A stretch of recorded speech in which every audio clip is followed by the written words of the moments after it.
Today we're going to talk about a couple more properties of light. So this is going to be a 3-part lecture series.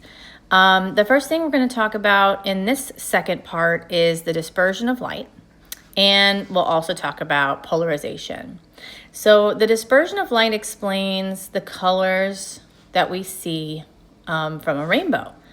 And the reason why we see these different colors is because white light is actually a mixture of all the colors in the visible spectrum. So white light is a mixture of wavelengths ranging between 400 nanometers to 700 nanometers. Okay, so white light contains all of those.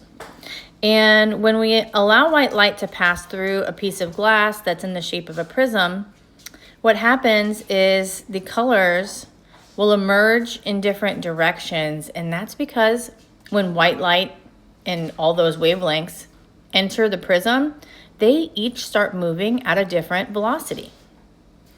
And that velocity that they move at is dependent on their frequency. So in vacuum, so if this area out here is vacuum, you know, the speed of the light is c, 3 times 10 to the 8 meters per second. But once it enters glass, each of those frequencies are going to experience a different speed. And remember, the index of refraction is that ratio that tells us how fast or how slow, I wrote that wrong. Right? How fast or how slow a certain frequency of light moves in that particular material. So let's take a look at this graph, okay? This graph is kind of illustrating the dispersive effects, and the graph is given in terms of index of refraction, which we know is related to speed, right? And wavelength. But I also wrote here how the index of refraction relates to speed so that we can kind of see this more clearly. So on the y-axis, we have index of refraction. So up here, if the value of n is large, the frequency will be moving slower, right? And if the value is small, right, if we plot this over here, about 1.75, it's going to be moving a little bit faster. So on the x-axis, we have the wavelengths, and it goes from 400 to 700, which is the visible light spectrum. I also wrote the frequency, right? So basically, small wavelength compared to 700 means large frequency, and vice versa. So that we can just see all the relationships, right? Because all of these are related to each other, and N and V are inversely related. Frequency and wavelength are also inversely related. So let's try to keep all that straight. So what this graph is telling us is that higher frequency, lower wavelength, right? Higher frequency, lower wavelength moves slower, right? Slower because look here, this is 1.8, and over here at 700 is 1.75, right? So high frequency moves slower in most materials. Low frequency, aka high wavelength, moves faster because it's at a lower wavelength. It's at a lower index of refraction. Okay? So in most transparent materials, you have this curvature here, where the higher the frequency, the lower the wavelength, the slower it's going to move. Okay? The lower the frequency, the higher the wavelength, the faster it'll move in that material. So most transparent materials have this functionality. So in other words, red light is going to travel the fastest and violet light is going to travel the slowest, right? Because over here, this is where red lives, and then over here, this is where violet is. Okay? So now how does this relate? So how does this relate to the rainbow that we see? So let's talk about that. We know from Snell's law that the angle of refraction depends on the speed, right? So remember, it's written here. Let me rewrite it nicely over here, right? Snell's law, we had two different ways to write Snell's law. One way, the first way we looked at it was with velocity, right? Instead of with n. And then the second way is with n, right? So if we look at it with velocity, just so that we can, clearly see, the relationship between the speed and the index of and the angle of refraction, we can see that if a material is moving at a different speed, it's going to have a different refractive angle. So it follows that the different colors of light are going to refract at different angles, right? And therefore appear at different locations once they reach the, the end of that new material, the glass. So as you can see right here in this picture, right, the red light is eventually going to end up right here, and the blue light is going to eventually end up right here, right? They're spread out. And if we were looking at all the different colors, in the spectrum, the yellow would be somewhere in between, the green would be somewhere in between, right? Because the wavelengths go from high to low. High wavelength over here, low wavelength over here.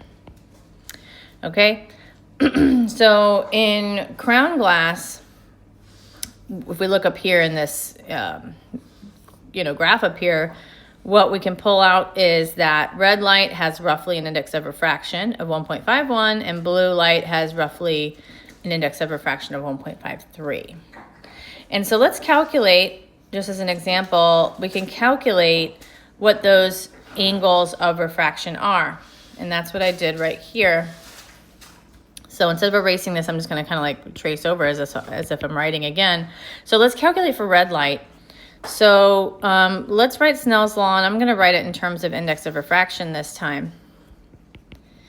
Okay, and the incident angle, we can just pick one, let's pick at 45. Okay, just picking a random angle. Let's just say that this is 45. And the light is incident in air. Okay, so it's going to have an index of refraction of 1. And I know there's white light here, but remember, built into this white light is all the colors, right? So this is going to be for the red as well.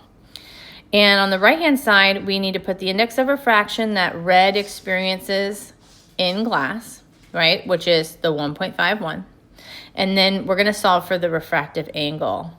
So if we do the math, okay, I did a couple of algebra steps here all at once. We do the math, okay?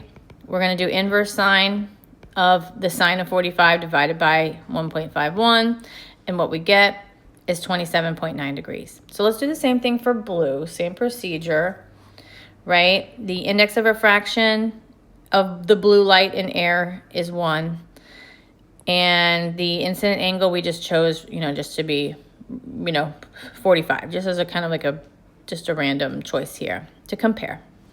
And then we're going to put the index of refraction of blue times the sine of the angle of refraction, solve for that angle of refraction in the same way, and we get 27.5 degrees. So you can see there's about a 0.4 degree difference between red and blue. And so what that's going to do is, depending on how far along, how far they travel, that 0.4 will make a big impact, and it will spread out the rainbow. And so we can come up with some general trends, okay? So we saw that the angle of refraction of red was greater than that of blue. But the index of refraction that red experienced was less than that of blue. So there's an inverse relationship here. And, well, we know that the frequency of red is smaller than blue. And we saw that up here, right? And that's how the index of refraction relates. And then finally, the frequency and wavelength are inversely related, so that would switch the sign here. So we can kind of like, this is like our little collection of relationships. And this is true for pretty much all transparent media. Okay, like it's set up here. We're not going to talk about any cases where it's not true.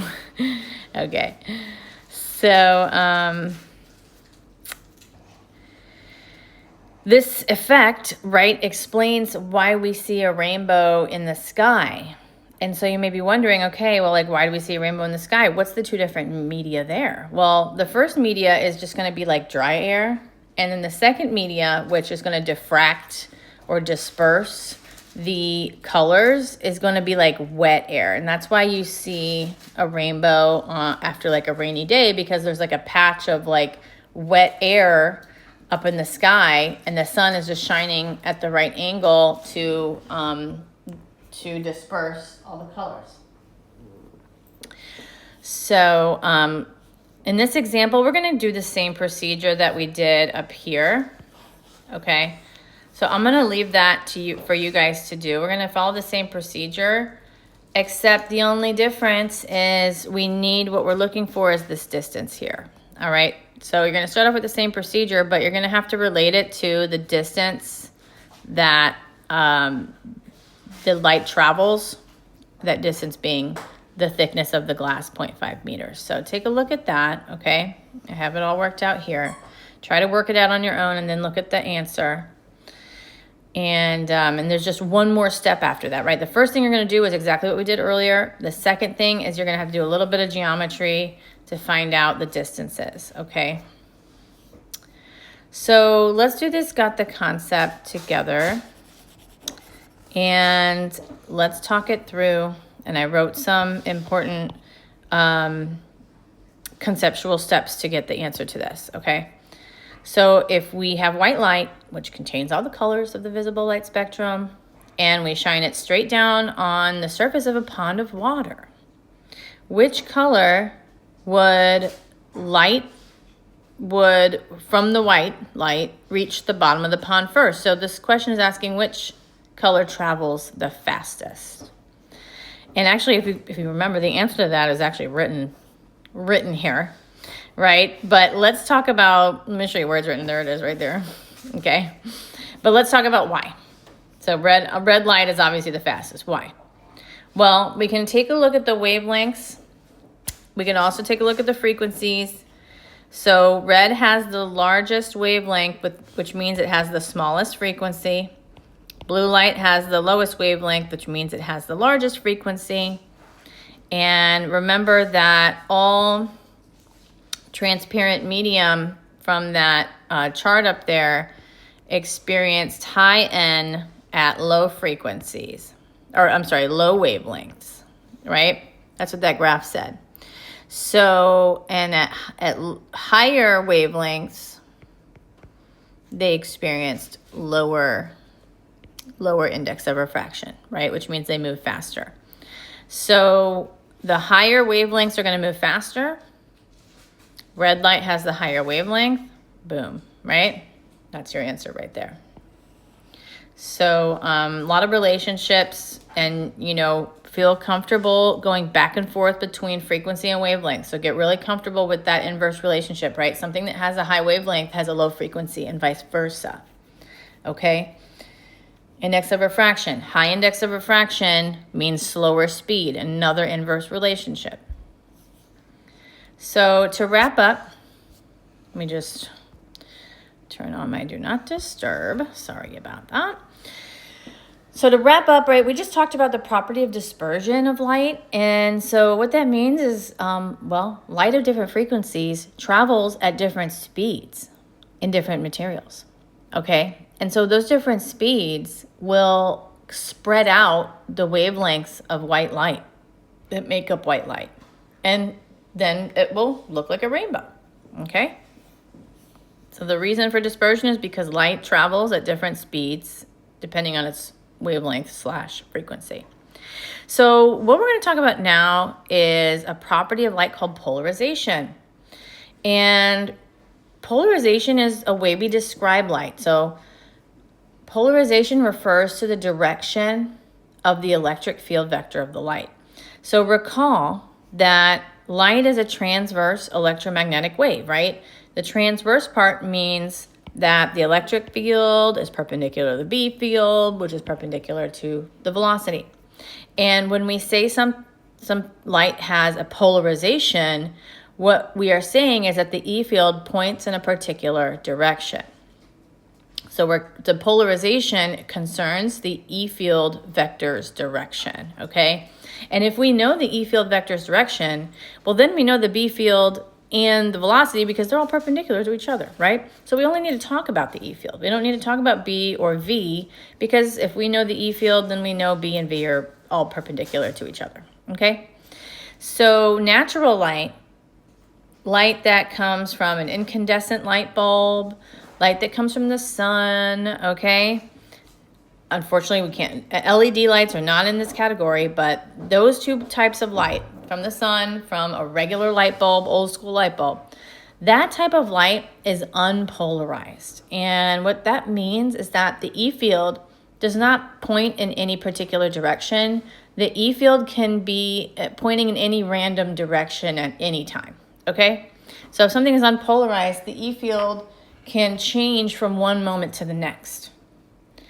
So, and the reason why natural light emits kind of a random or unpolarized light is because the form of the light is from a stream of photons, and in a photon, the E field can vary randomly, okay?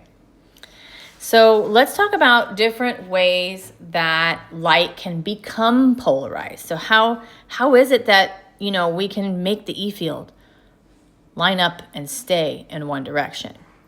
So the first way we can do that is, or really the first way that it just happens naturally, is that light can scatter off of something and become polarized. So basically when light hits a molecule, like for example, certain molecules in our atmosphere, it interacts with that molecule, and then when it bounces off of it, it actually has a polarized property, and it can become linearly polarized, okay?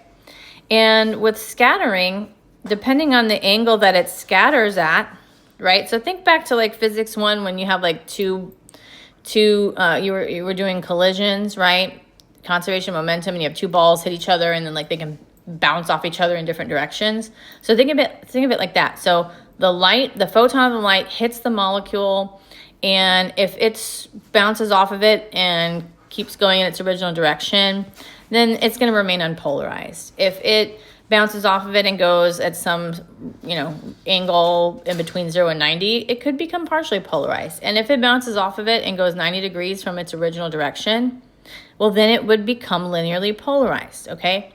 And the reason for that is beyond the scope of this course. It has to do with, particle and electron interactions and things. So it's not really here nor there, but what you really need to know about it is this is actually the reason why the sky is blue. So now you can answer, why is the sky blue? You know what I mean? Like you can answer that. So the sky is dominated by blue light. So the sky is mostly blue because light from the sun scatters off of the molecules in the Earth's atmosphere, and it mostly bounces off of the molecules in the Earth's atmosphere at a certain angle, and that is going to be dominated by blue light.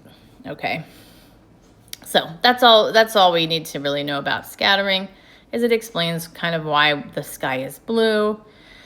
So we're not really going to talk too much about partially polarized light, okay? It's just obviously it's like some of it's polarized, so maybe the E field points, in, between the X and the Y direction at all possible angles between X and Y.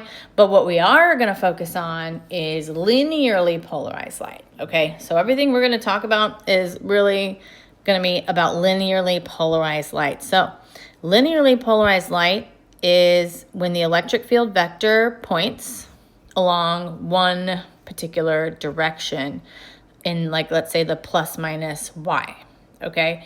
So here's a schematic. So this is gonna be how we represent unpolarized light. So unpolarized light means the E field can point at any direction at any time. So we're gonna just represent it as like an E field pointing in all different directions, okay? And linearly polarized light then is going to be pointing along one axis. So that could be the y-axis, okay, that could be the x-axis, and that could be an axis that is, to the 45 degree, okay? It doesn't have to lie on X, Y, or Z. It just has to be one single axis, okay?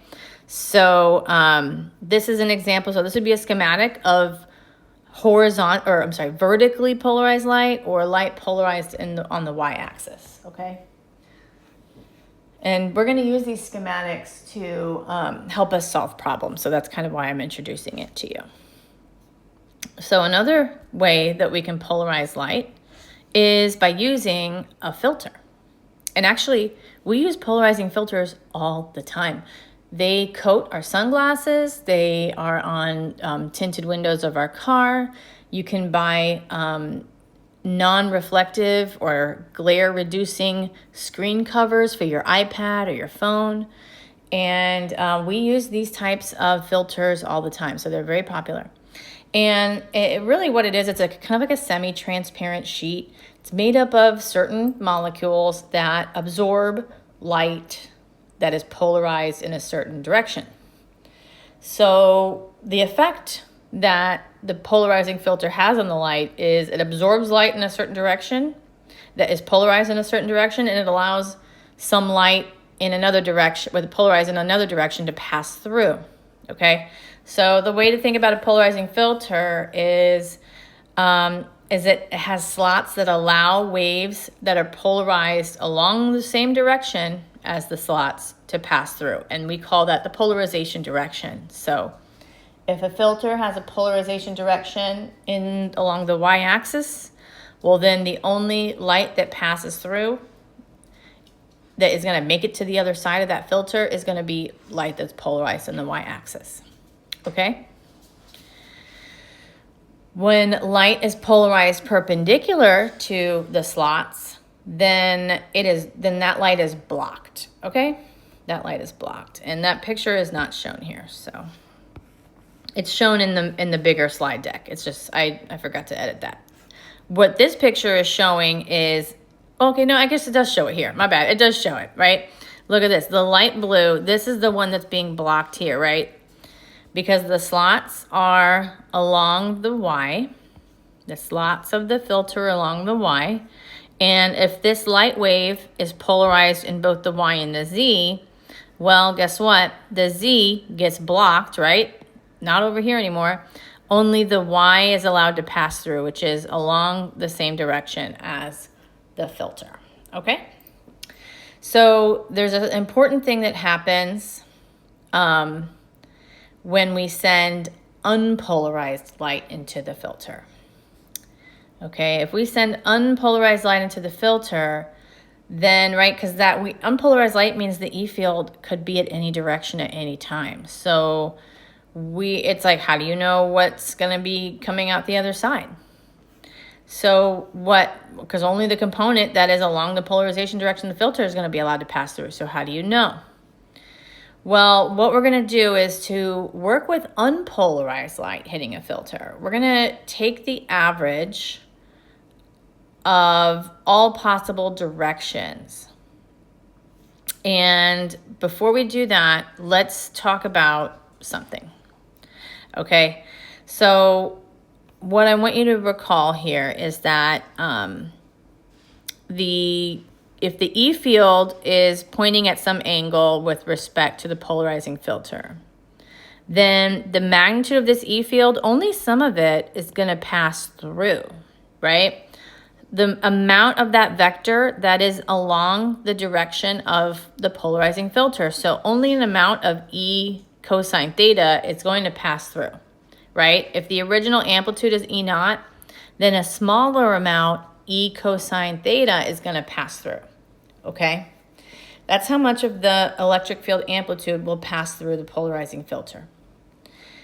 What I need to introduce to you, maybe, because I think maybe it came up in sound waves, but maybe not. The intensity of a wave is equal to, or proportional to, I should say, but in our case, equal to the electric field magnitude squared, okay? So if we want to know how much light and how bright it is after it passes through a filter, we're going to calculate the intensity. Well, luckily for us, it's just the square of the amplitude of the wave, okay? So if the intensity is the square of the amplitude of the wave, and the amount of wave passing through is E cosine theta, well, then the intensity of the light after passing through is going to be E naught squared cosine squared theta. Let's return now to unpolarized light, okay? Unpolarized light we don't know what direction the E field is at that particular time, right? It could be any particular direction, right? It's random. So what we're going to do is we're going to average all possible directions that the E field could be. And what that ends up doing is we end up averaging cosine squared theta, which you might recall is equal to 1/2, right? We kind of like talked about that when we were doing generators, right? AC generators. So if we average cosine squared, the average of it is 1/2. Well, then that's how much light is going to be blocked if we send unpolarized light into a linear polarizer. So the amount of light that comes out the other side is only going to be half of the initial amount, okay? And that's only for unpolarized light. The amount of light, if let's say we're sending in linearly polarized light and it's just not at the same orientation as the filter, well, then this is how much comes out, okay? So you're either going to use this equation for unpolarized light, or you're going to use this equation if the light entering the filter is already polarized, okay? Just not in the same direction. Or it could be, and then cosine of square root of 0 would be 1, right? So, okay, so those are the rules. So for if it's unpolarized light, the intensity after passing through the filter is half of the original, and if it's already polarized, then the intensity after passing through the filter is the original intensity cosine squared, angle between the E field and the polarizer direction, okay? So if we kind of do like a real quick example using these diagrams, so the blue is going to be the E field. So if we send in unpolarized light, okay, it's unpolarized, it has some initial intensity I naught, and we send it through a linearly polarized filter, and that polarization direction is up and down, then what comes out the other side has an intensity of the original over 2, right? But what is the polarization direction that comes out the other side? It's going to be the exact same as the filter. So now that we have linearly polarized light, let's send it through another polarizer. And let's just say that that polarizing direction is at a 30-degree angle from the vertical direction. Well, then what comes out the other side? An E field pointing in that very same direction as the original polarizer, and the intensity will be the original intensity going in, I1, cosine squared 30, but what was I1? I1 was I naught over 2, and then it's cosine squared 30, right? Because 30 is the angle between the original light and the polarizer direction. Okay? We'll do another example like that.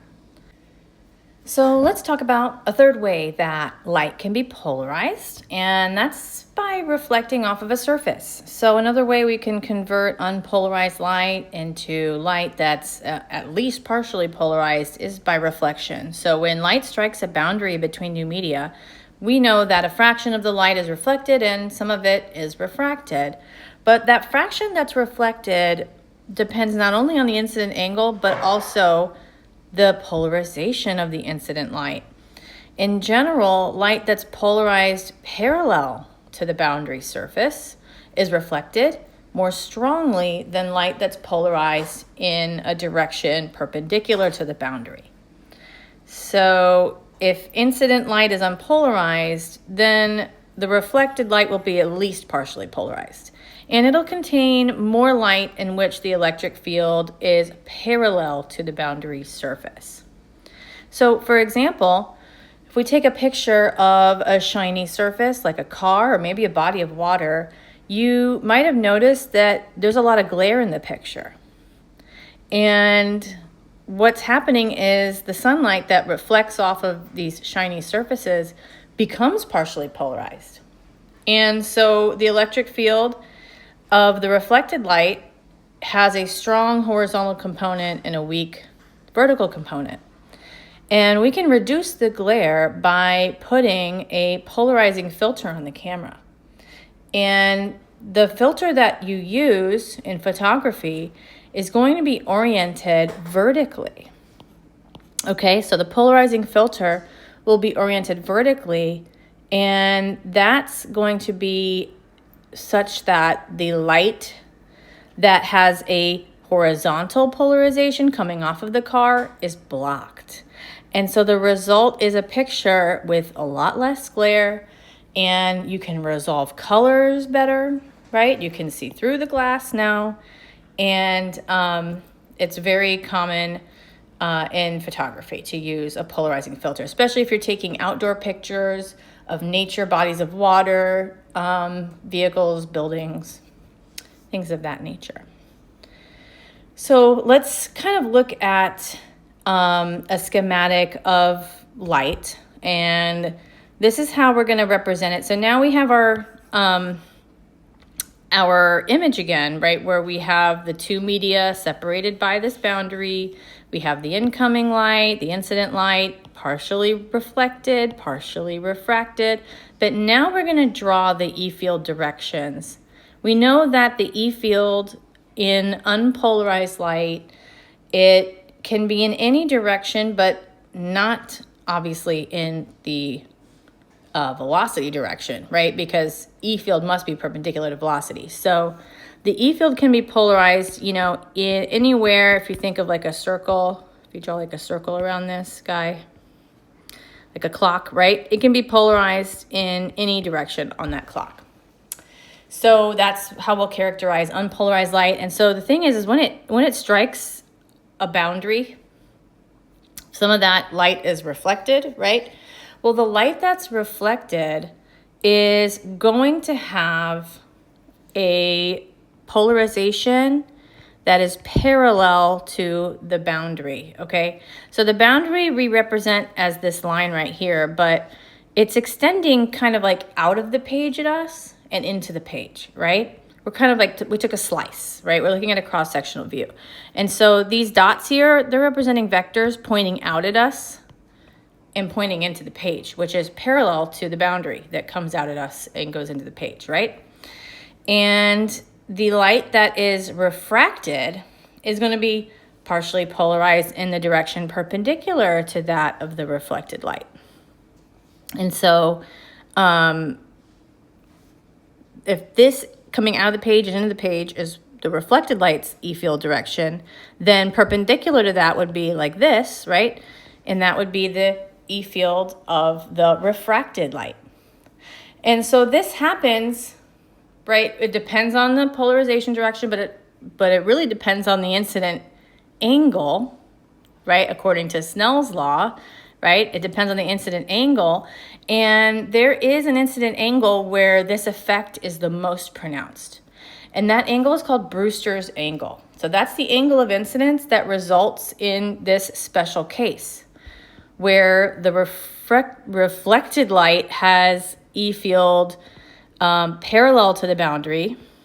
So that's up here, right? That's this section. And the refracted light, boundary, and the reflected light has E field perpendicular to boundary. Okay? And so the incident angle that does that is called the Brewster's angle, which we call theta B. And the interesting aspect of that is when this occurs, the incident angle and the refracted angle equal 90 degrees, or the sum of them, I should say, right? The sum of the incident angle, theta 1, and theta 2 is going to add up to 90. So, right, if this is theta 1 and this is theta 2, if they add up to 90, well, then this guy must equal 90 as well, right? And so the refracted angle and the reflected angle are also 90 degrees apart, okay? So in that case, if theta 1 plus theta 2 equals 90, when theta 1 is the Brewster's angle, we can do a little bit of geometry, okay? And there's a little bit of a derivation. If you want to see it, you can look at the full slide deck, but you can do some geometry, do some substitutions, and what you end up with is this equation right here. that the Brewster's angle, which is that incident angle that makes all this happen, is equal to the inverse tangent of the index of refraction of medium 2 over the index of refraction of medium 1, okay? So Brewster's angle looks a lot like the total internal reflection critical angle, but right, we're using tan instead of sine, and also it's a totally different effect, right? Total internal reflection talks about all the light is being reflected, none of it's being refracted. However, reflection by polarization means that there is reflection and refraction, and their E fields are perpendicular to each other, and those refracted and reflected angles add up to 90. Okay, so this example is pretty straightforward. I'm gonna let you guys do it so that this, that these lectures aren't like hours long, okay? So it's pretty straightforward application. These examples, the best way to utilize them is to try to do them on your own, because what they're really teaching you is kind of like comprehension, right? Concept comprehension, how speaking the new language that you're using, right? The language that we use to describe light. So that focusing on that is going to be the best way to use these examples in learning. So let's do this got the concept together. Okay, let me erase this stuff right here. This one we'll do. Actually, this one's kind of stupid. It's not stupid, but it's one of those where the answer is 0. Okay, but let's just talk about it real quick. The second got the concept we'll do together. So briefly, right, if you have two polarizing filters, A and B, and they're placed next to each other, one behind the other, and their polarization directions are perpendicular, how much light is going to go through both of them if that original intensity, if that light was originally unpolarized? So let's walk it through, right? So if you have unpolarized light and you send it through a filter that's polarized horizontally, the second filter polarized 90 degrees to that, right? The polarization directions are perpendicular. It doesn't matter if you started this way and made B up and down, right? As long as they're perpendicular, right? So unpolarized light goes through polarizer A. What comes out is a vertical polarized light. Then it goes through polarized B, and guess what? Any direction that is perpendicular to the polarizer direction gets blocked. So what comes out is essentially nothingness, right? What comes out is 0, because the angle between the incident light and the polarizer is 90, and cosine squared of 90 is 0. Okay, so the answer is 0, and this is called crossed polarizers. So this is just kind of right, crossed polarizers are when the polarizer directions, I should say, are 90 degrees to each other.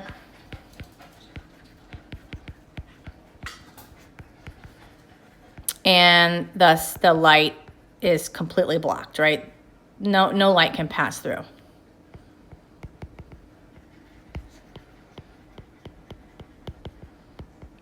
Because the first polarizer converts all the light to be in its direction, and then the second polarizer, which is 90 degrees to that, is going to block anything that is perpendicular to it, okay? All right, so now this one is one that I wrote this earlier when I taught this at my night class, right? This is one that I have put on an exam before. So let's do it together. Let's draw the pictures together, start it fresh, okay? So we have two polarizers, A and B, and we have two polarizers, A and B.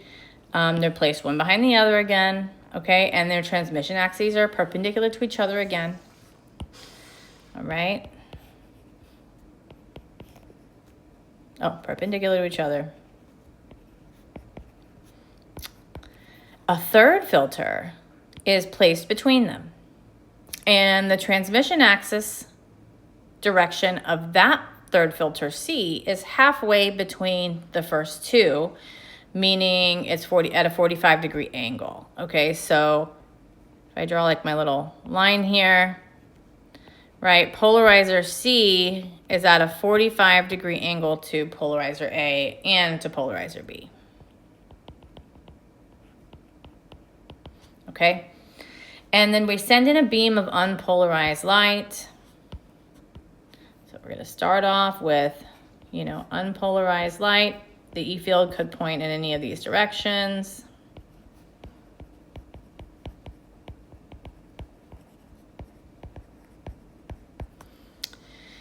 At what fraction of the original light intensity will remain after it passes through A, B, and C? Okay.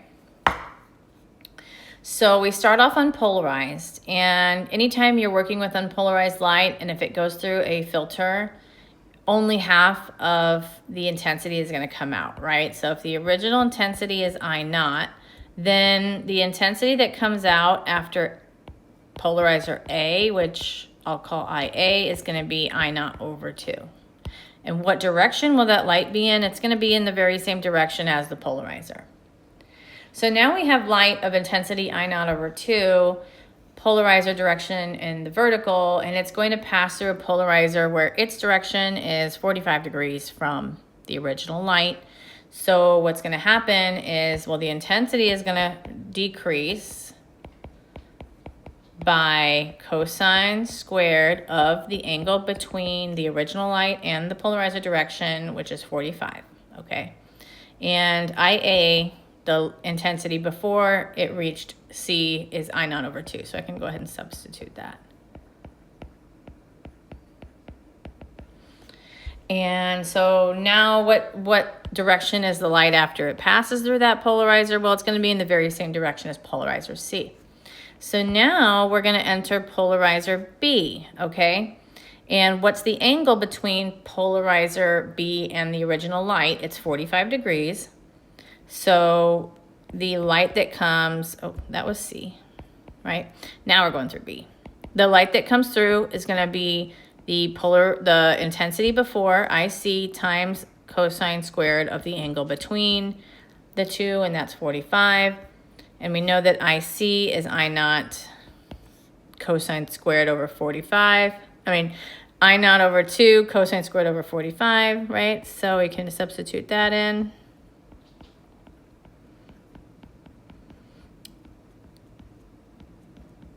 Right, so now there's going to be 2 cosine squares 45, which is cosine of 45 to the 4th power. Okay, so that's the light intensity after passing through all 3 filters. And so what does this want to know? This question wants to know what fraction of the original intensity remains. So the remaining fraction is going to be how much is remaining, so IB over I naught. Okay, where IB is I naught over 2 cosine 45 to the 4th power. So that's going to get rid of my I naughts.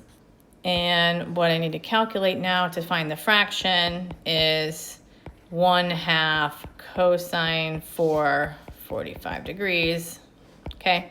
You can write cosine to the 4th power. You can put the 4 here, or you can put the 4 on the outside. Doesn't matter. So cosine squared, well, you know what? You can just plug this in your calculator, okay? And so what you get is cosine of 45 is square root of 2 over 2. And then, so we do square root of 2 over 2 to the 4th power. Square root of 2 times square root of 2 is 2. So we're doing 2 times 2, which is 4.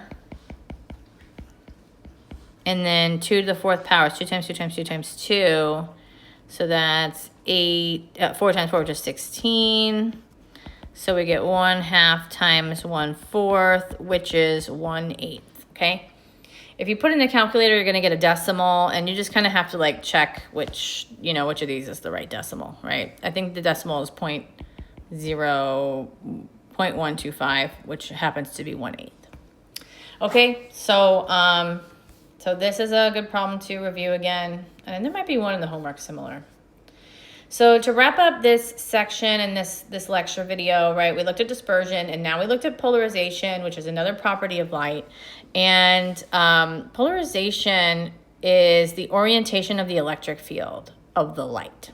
Okay, so a light is polarized linearly if its electric field vector points along like one axis. Okay, it could be the y, could be the z, could be the 45-degree angle between y and z. Okay. And the other concept here is that natural light from the sun or from an incandescent light bulb is unpolarized. And the way we deal with unpolarized light entering a polarizer is that we have to average the intensity, and that average ends up being 1/2. So only half of the intensity of unpolarized light comes out the other side of a linear polarizer. Okay. And there's 3 ways we can polarize light: scattering, through a polarizing filter, or by reflection. And then polarizing by reflection has the interesting case of when the incident angle is equal to Brewster's angle, then the reflected light and the refracted light add up to 90 degrees. Okay. So I will upload a 3rd video series that talks about the next couple of sections where we talk about interference of light and diffraction of light. Okay?